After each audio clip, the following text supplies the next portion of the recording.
Somebody brought it up in the chat, and Aidan Hutchinson, it was Aidan Hutchinson speaking, right? Yep. He said he's 100% clear for football activity, so it's on. So here we go. Yep. There's your help at Edge. Thank you. Have a great night, everybody. We'll talk to you soon. Here we go. Look,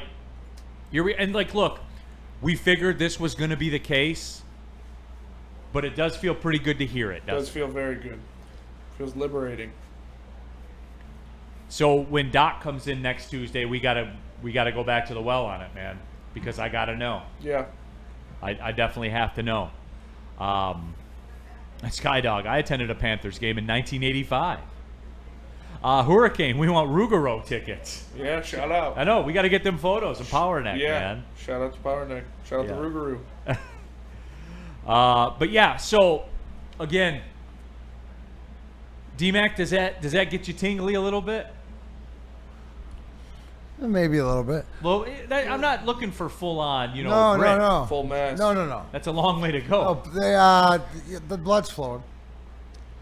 Blood starts to flow. It's getting chubbed up. Maybe it's just patience, boys. You guys.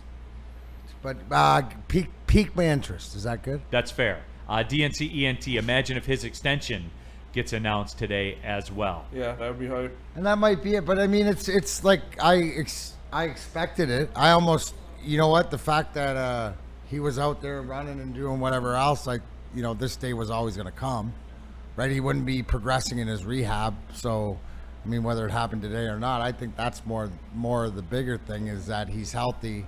Now comes the extension. I wouldn't be surprised if they announce him this week. Did we forget that Hutch was on the team? No. Some fans did. I feel like we did. I feel like in the offseason talk we did. So there you go. We have one of the best edges in football. Yeah, when he got hurt last year, he wasn't just cut from the team. He just got hurt. He just got hurt. He's back. So the edge room is officially a whole lot better now. Can we all agree on that? Yes. Can we all agree on that? Yes. Even the haters. For real. Because Hutch was still under contract with the Lions. He wasn't gone forever. And I just want people to remember that. Sauce 10, I'm extending at the thought of Hutch being extended. Hell yeah. So Wait. What? I'm extended on Hutch getting extended. You got to let the meat slap me. Yeah, you know what? Let's get those contracts done. Sean Hart, some fans don't think he's coming back the same. No, I can't help you on that. I don't know how many times we got to run a doctor up here to tell you. And what was Dr. Pierce's word? This is best case scenario. Clean Best break. case scenario. Anybody who's anybody in the sports medical community has pretty much unilaterally the same opinion. Best case scenario. Clean break. So here we go. And there's my favorite part was when he brought Hutch put that video out there of him doing the drills and leaning and stuff like that. And people were like, "Oh, he doesn't look right. He's not. He's gumpy.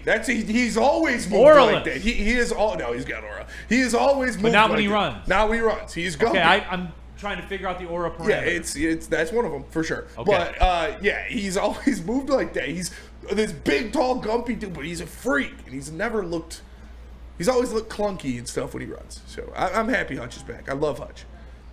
He's my second favorite Michigan player of all time, behind my close personal friend Braylon Edwards. All right, there you go.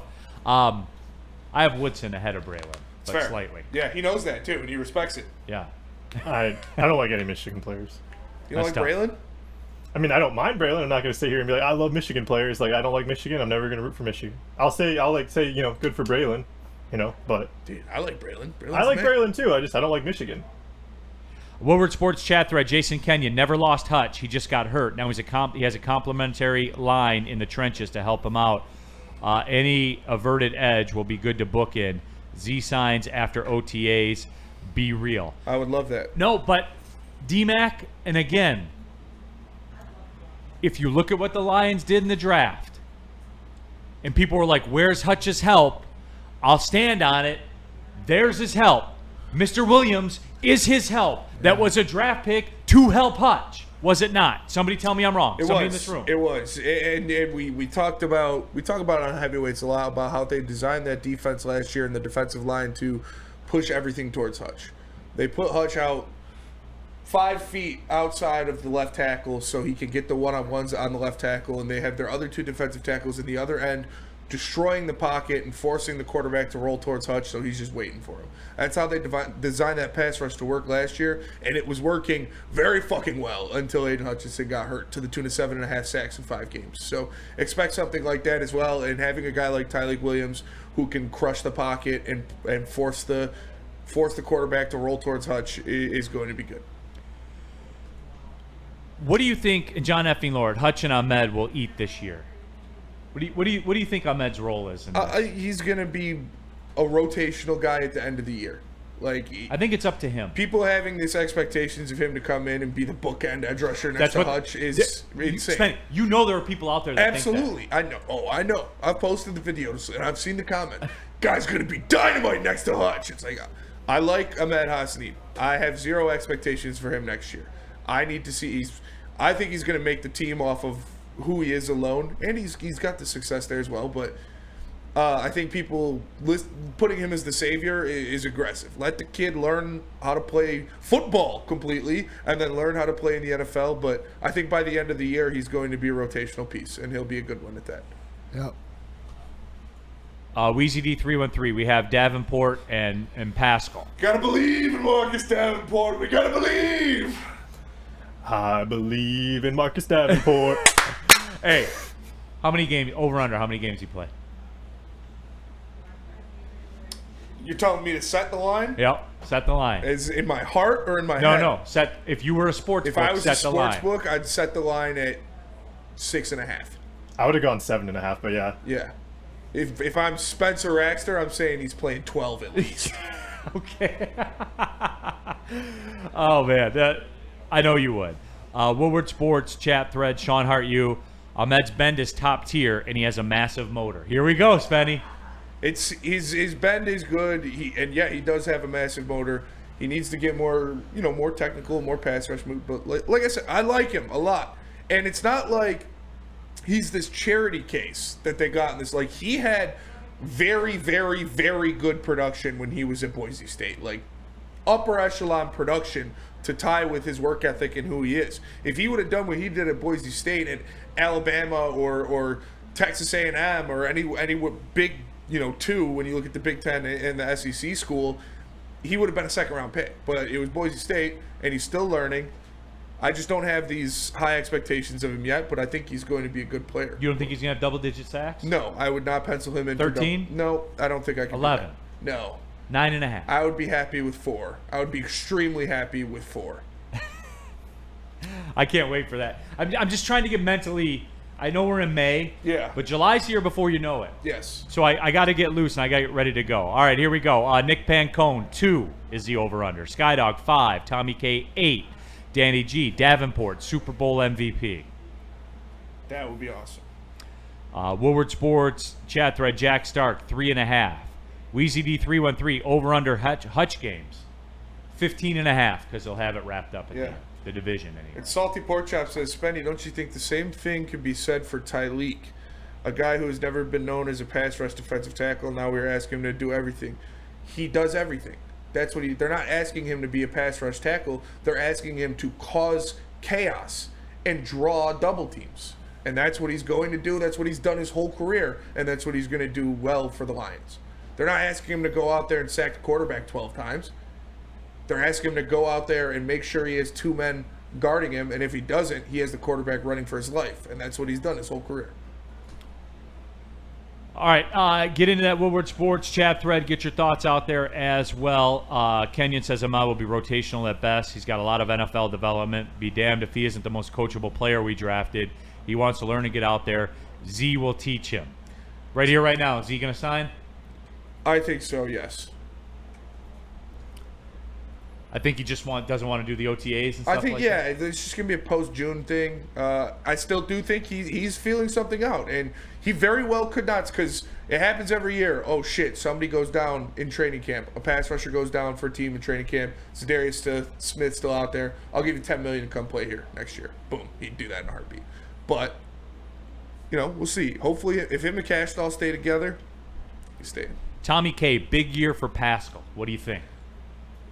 I'm kind of vibing with that too. I think Pascal's going to be who he is. And that's going to be a guy that can collapse the pocket. Like I said, this is what the big year, the huge sack numbers is all Aidan Hutchinson. That's what he is going to be, 20-plus sacks if he stays healthy, because that's how this pass rush is designed. It is designed to collapse the pocket and push everybody, or push the quarterback towards Hutch.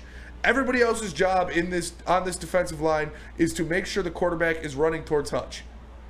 And that's what it's going to be. So will they have a big year? Will Pascal have this big year? Yes. It's not going to be in the stat sheet though, and that's not who he is. I think it might be though. It's the walk year. I don't think so. Yeah, He's a UFA next year. It's funny how these things work. That is man. a very good point. I didn't even think about that. That is a very good point. But he wants his. I still think he's not going to have double-digit sacks or anything. I think the only person, unless they re-sign Zadarius Smith, that would have double-digit sacks on this team outside of Aidan Hutchinson is going to be Marcus Davenport if he stays healthy.